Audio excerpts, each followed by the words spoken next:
दोस्तों, यह कहानी आपको सिखाएगी कि हमें कभी भी हार नहीं माननी चाहिए। तो चलो दोस्तों, कहानी को शुरू करते हैं। एक समय की बात है। एक राज्य में एक प्रतापी राजा राज करता था।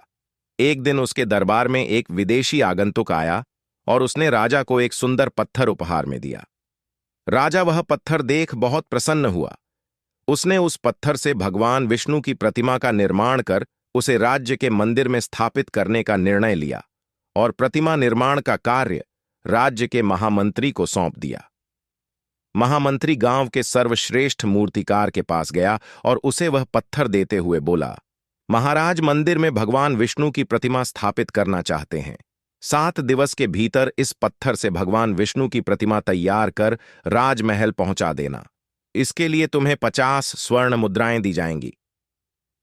50 स्वर्ण मुद्राओं की बात सुनकर मूर्तिकार खुश हो गया और महामंत्री के जाने के उपरांत प्रतिमा का निर्माण कार्य प्रारंभ करने के उद्देश्य से अपने औजार निकाल लिए।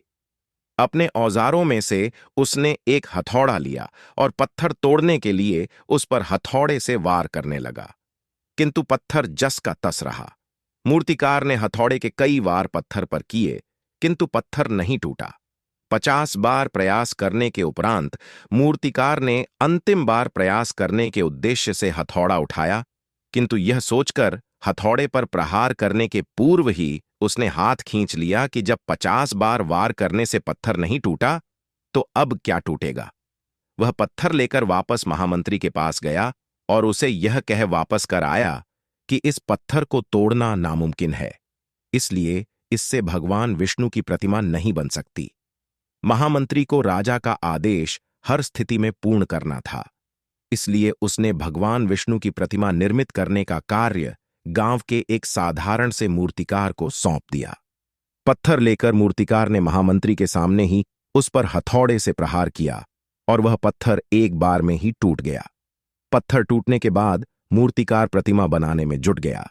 इधर महामंत्री सोचने लगा कि काश पहले मूर्तिकार ने एक अंतिम प्रयास और किया होता तो सफल हो गया होता और 50 स्वर्ण मुद्राओं का हकदार बनता। इसलिए हमें जिंदगी में प्रयास बार बार करते रहना चाहिए। हमें अपनी मंजिल अपने आप मिलेगी। और ऐसी वीडियो के लिए मेरे चैनल को सब्सक्राइब कर लो।